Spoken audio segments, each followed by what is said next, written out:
This is the Louie T Network.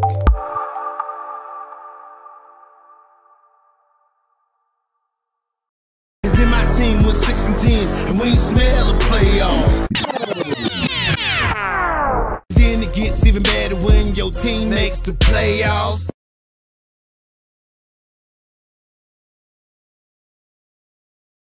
Who else could it be but me, your man, Louie T? Welcome to the continuous coverage of the 2018 NFL playoffs here on the Louie T Network. Of course, I'm your man, Louie T. Thank you for joining me on this program. Raise your hand if you saw this coming.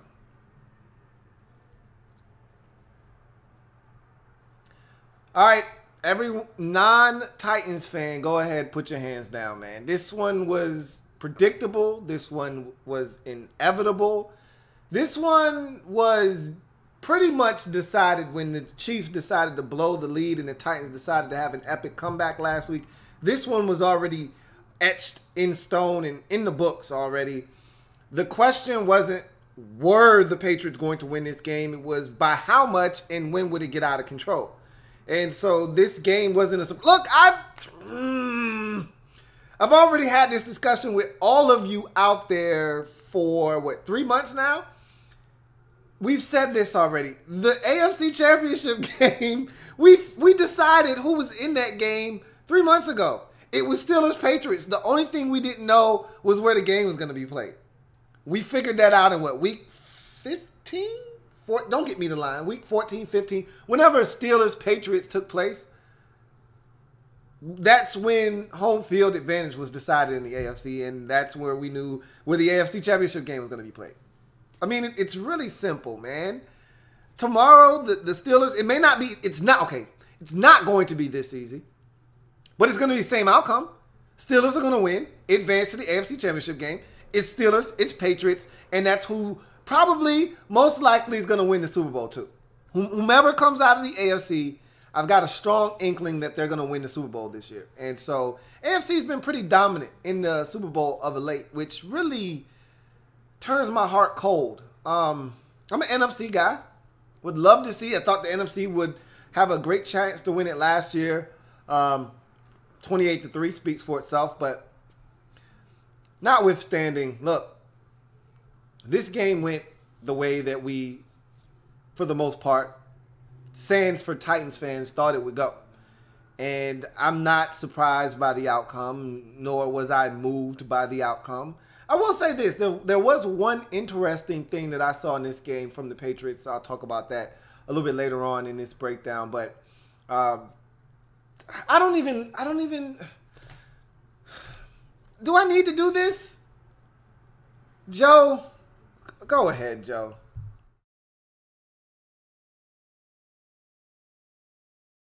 I almost feel like I was stealing a W.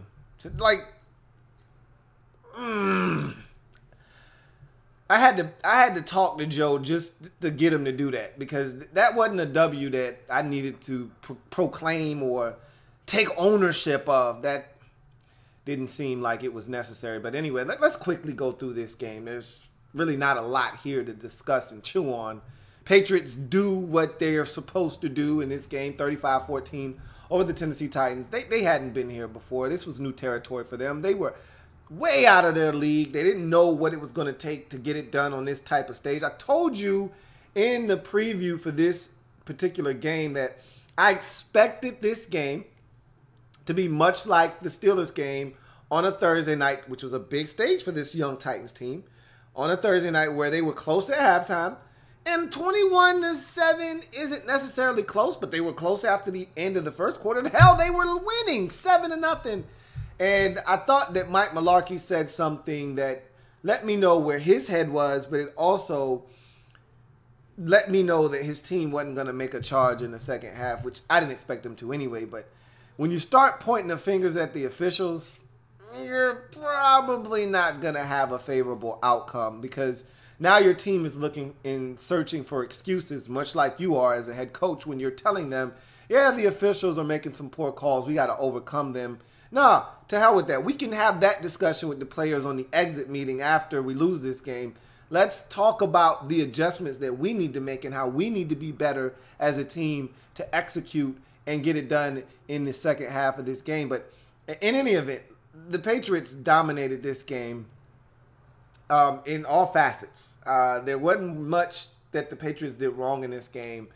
Brady threw for well over 300 yards. He threw it 53 times. I didn't realize he had threw it that many times, and I didn't think it was necessary that he threw it that many times. But in throwing it 53, did he get sacked tonight at all? Like, one of the keys to the game was, hey, you got to lay Brady down, man. Got to hit him. Even if you're not sacking him, you need to apply pressure on him and make him uncomfortable. I don't recall the Titans really doing that tonight. In any event, they ran it with Dion Lewis, and the screen game was extremely effective, and it has been late in this season. And I thought the Patriots did a tremendous job of selling screen, too. I mean, they made it look like, nope, not screen, not screen. Yep, screen, gotcha. They've been doing that a lot. The Buffalo game is really when it really started to, they started to really maximize the screen game with Dion Lewis and his effectiveness out in space. And he was dynamic today like he usually is. James White came back with a bang. Remember, he was out last week or 2 weeks ago with an injury. He came back with a bang. He had a receiving touchdown and a rushing touchdown in this game, and he was extraordinary. Brady is the man. Gronk did his thing. I mean, what more you want me to say? I mean, this wasn't even fun to watch, and I knew it wasn't going to be. This would have been a lot more enjoyable had this been the Chiefs like it was supposed to, because the Chiefs, they've been here before, 1, 2. They've beaten New England, and 3. They knew what it would take to get past the Patriots because they've done it before. And not on this setting and this stage, but this would have made the 3rd consecutive season that the Chiefs would have been in the AFC Divisional round. So at some point, you think maybe they get over the hump, right? You know, last year's a tough loss to the Steelers. The year before that, they had a classic, well, not classic, but a good game with the Patriots. I thought they gave the Patriots all that they could handle, but in any event, I digress. The Patriots did whatever the hell they wanted to do on offense. It was as simple as that. They had no answer for Gronk. They had no answer for Danny Amendola. They had no answer for James White. They had no answer for Dion Lewis. They had no answer for Tom Brady. They had no answers for answers with questions that had answers, and no answers for questions that didn't have answers, if that makes sense. In any event, the defense. This is the one thing that I took away from this game that I went in, didn't really expect, but got. Patriots got pressure in this game. They had 7 sacks. They were all over Marcus Mariota in this game. Now, some of it was good coverage down the field. Some of it was Mariota turning down some things open and working one side of the field and that being taken away. And I told you, if you take away Delaney Walker, which is his primary target on most throws, like they did, I think it was the 2nd, 3rd down of the game. They got a first down on the first set of downs. And then on the first 3rd down that they encountered, Mariota was staring down Delaney Walker. They had him bracketed in coverage, which he turned it down. And he had a wide open Rashard Matthews over the middle of the field. But because he was staring down Delaney Walker and didn't look over the middle of the field and stuck on his first progression and read too long, he was flushed out of the pocket and ultimately had to make a throw that was incomplete, and they had to punt. But the Patriots did apply pressure, man, and it was from a number of different guys. Now, again, it's the Titans. They lost their right tackle early in this game, and so that didn't help. But Geno Grissom and Ricky Jean Francois, who just got a sack in this game. Dietrich Wise Jr. was back in the backfield quite a bit in this football game. They did a really good job of getting to Mariota, flustering Mariota, staying in their rush lanes, not over pursuing up the field and giving Mariota a bunch of space to run. And they did what they were supposed to do, which was shut down a limited Titans offense. If they couldn't run it, if they couldn't remain balanced, if they forced this to be a Marcus Mariota throw it to beat us game, they were going to get blown out. And that's what happened to the Titans. And credit the Patriots. This is what they do, especially this time of the year. They take away what you do best. It's why they've been to 6 Super Bowls, 7 Super Bowls. I know they've won 5. They lost to the Giants twice. So that's why they've been to 7 Super Bowls. And this would make now 7 straight AFC Championship. See, when you win that damn much, people start to forget. It just becomes commonplace, which is what I used to tell you with Peyton Manning before he retired. I said, look, don't you sit here and take Peyton Manning for granted, okay? Don't sweep it on, oh, that's just Peyton. Don't do that. Don't just, oh, that's the New England Patriots. Don't do that. It's easy because I do it sometimes and I catch myself. Don't do that, okay? Don't just, oh, that's the Patriots being the Patriot. It's so hard to win in this league. And not only is it hard, but it's hard to win consistently and get to the championship game every single year. That's what the Pats do every single year. And they're doing it again. 7 straight now, I believe it is. AFC Championship games with the lone loss being to the Baltimore Ravens. I think in that 2012 season where the Ravens won the Super Bowl. Other than that, it's been the Super Bowl for the Patriots just about every season. And that is insane. So what does that put us at? 2010? 2011. 2011. Since 2011, they've been in every AFC Championship game. That is ridiculous. Absolutely ridiculous. Insane. Now, they haven't always made it to the Super Bowl. Denver was in their way a couple of years in there. But, god damn it, man. This team is dominant. And there's only one team that can beat them in the AFC. And it's the Pittsburgh Steelers. And we'll eventually get that matchup. And we'll get an epic game once that's set in motion. But the dominant performance by the Patriots on both sides of the football. I thought they were absolutely fabulous on offense. I thought they ran it, they threw it. Great game plan. They isolated specific matchups. Brady was sharp. You can tell, though, if you can get to Brady, you can. I mean, there was a third down in there. It might have been the first third down of the game. Or it was on the first possession. They much like Tennessee, on their first possession, the Patriots got a first down, and then on the second set of downs, they encountered a third down, and Brady was flustered a little bit by a little bit of pressure by Brian Orakpo, and he threw a horrible pass. That's what happens to Tom Brady when you apply pressure. The problem was the Titans simply didn't do that enough tonight, and they get run out of the building 35-14. Patriots advance to the AFC Championship game where they await the winner of Jags and Steelers.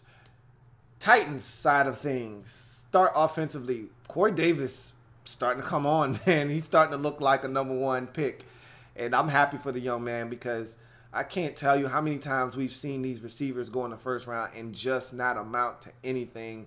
That 2016 draft, those first-round receivers are really looking suspect, with the exception of Will Fuller, who just simply can't stay healthy. But when healthy, he's nasty. But the Corey Colemans of the world, the Kevin Whites of the world, the Josh Doxsons of the world. I mean, there are so many of these guys that just don't seem like they're true #1 wide receivers that were worthy of first-round selections. Corey Davis looks the part. And so injuries have beset him thus far, and they ate up a really big chunk of his rookie season. But healthy, the guy looks good. He looked good in this game. That one-hand grab to give them a lead early.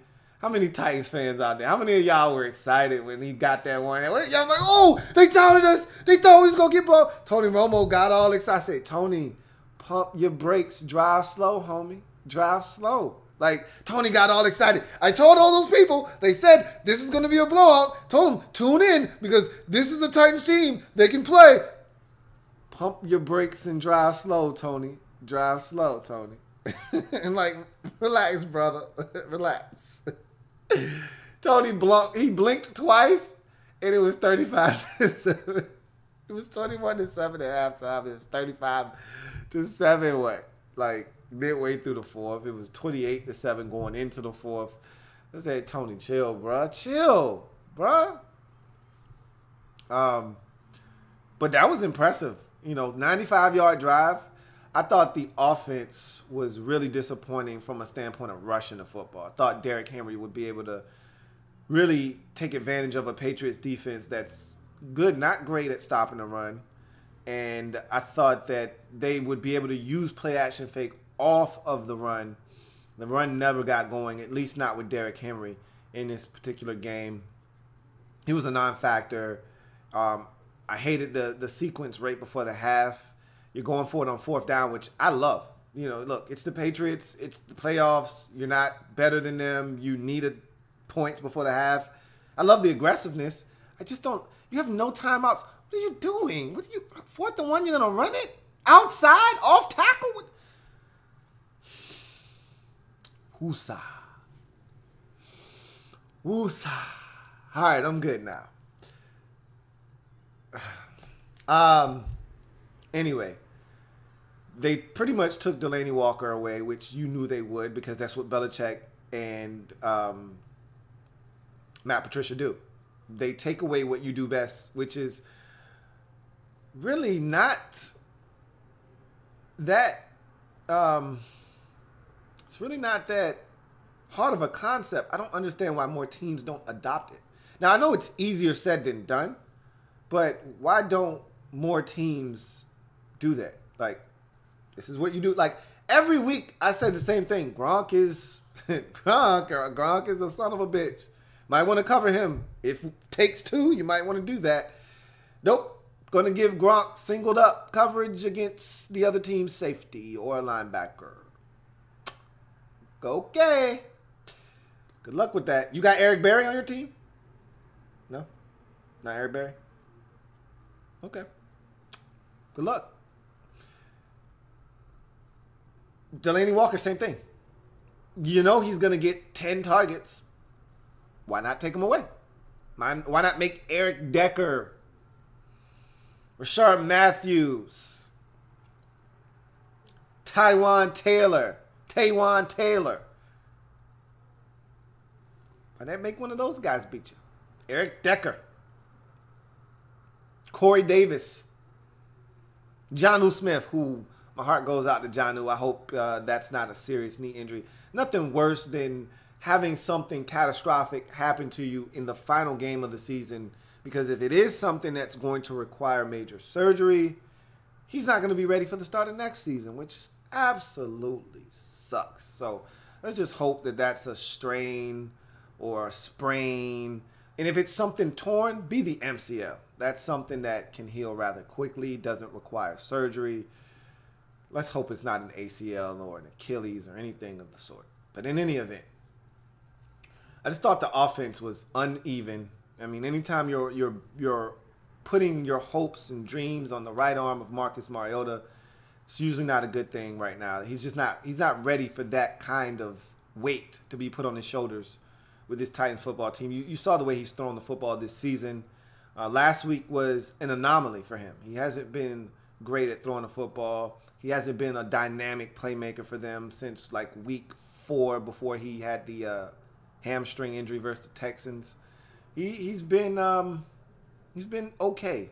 Last week he had an out-of-body experience, and this week he came back down crashing to earth. And it's pretty disappointing from an offensive standpoint that they didn't get anything out of the run game, because maybe he would have been better. But this team isn't built for Marcus Mariota to have to chuck it, damn near 40 times and expect to win the game that way. And they need the assistance of the run game. They didn't get it in this game, and it got away from them.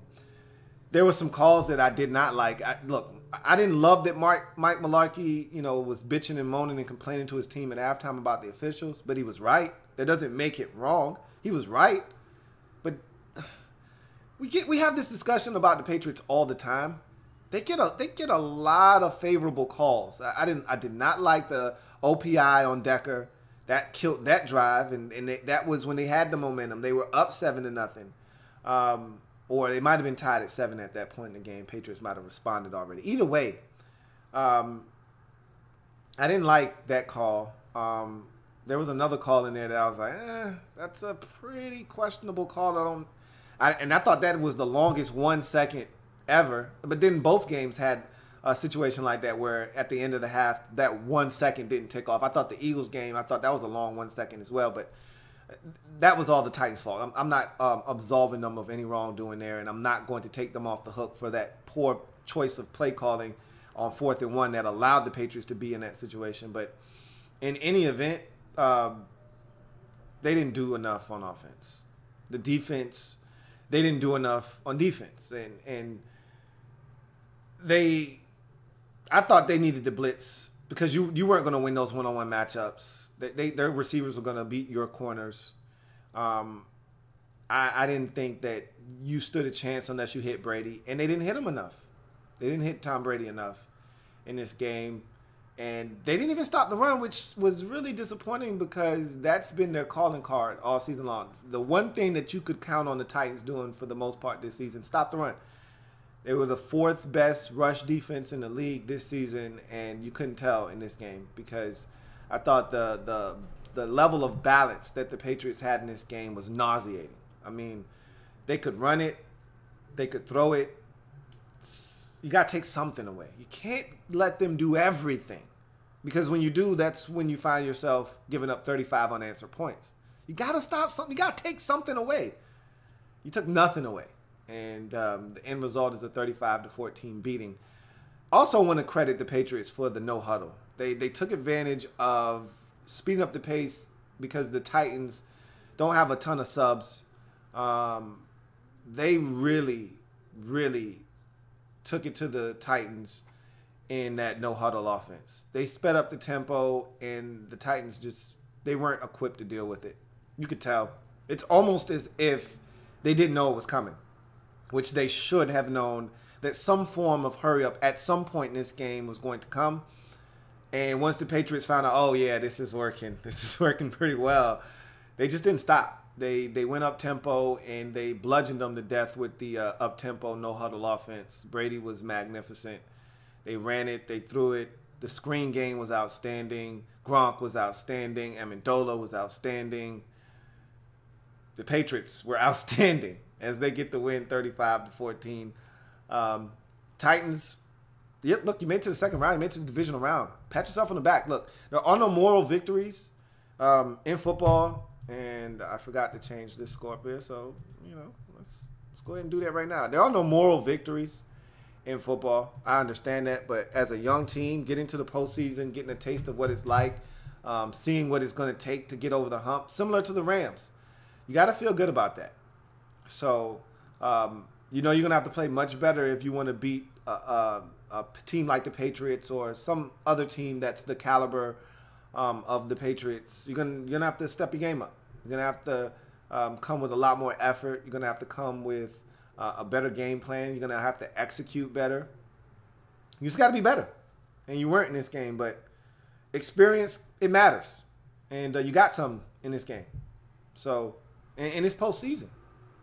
So, kudos for that. But it's about the Patriots. It's about them going to their 7th straight AFC Championship game. It's about them potentially heading to the Super Bowl again. It's about them potentially winning their 6th Super Bowl with Brady and Belichick, the B&B winning factory, as I call them, continuing to rack up victories. So this was what we expected. Not a surprise. Tomorrow should be much more compelling football than today was. The first game was outstanding, even though it was very sloppy. This game was exactly what we thought it would be. So, in any event, that's going to do it for your man, Louie T. If you haven't already done so, subscribe to the Louie T Network for more great content in 2017 and beyond. We're changing the game. I want you to help us do that by simply hitting the subscribe button and becoming a member of the Louie T Network. And like, share, subscribe to the Louie T Network. Hopefully the live feed works tomorrow. Hopefully it works tomorrow. I can't tell you what was wrong today, but it wasn't happening. It wasn't happening. It wasn't having it. And so we'll try again tomorrow. As the wisest man once told me, tomorrow's a new day. So we forge on. Looking forward to solidifying our 2 championship games. Most likely the Steelers will advance, and it will be Patriots Steelers like we all said it would be 3 months ago. And that Eagles football team, much credit given to them for the upset they pulled. And they will await the winner of what is going to be probably the best game of the weekend. Saints, Vikings. That one should be a dandy. So I'll see you back here tomorrow for both of those. Joe, take us home. You guys have a good one. I'll see you next time.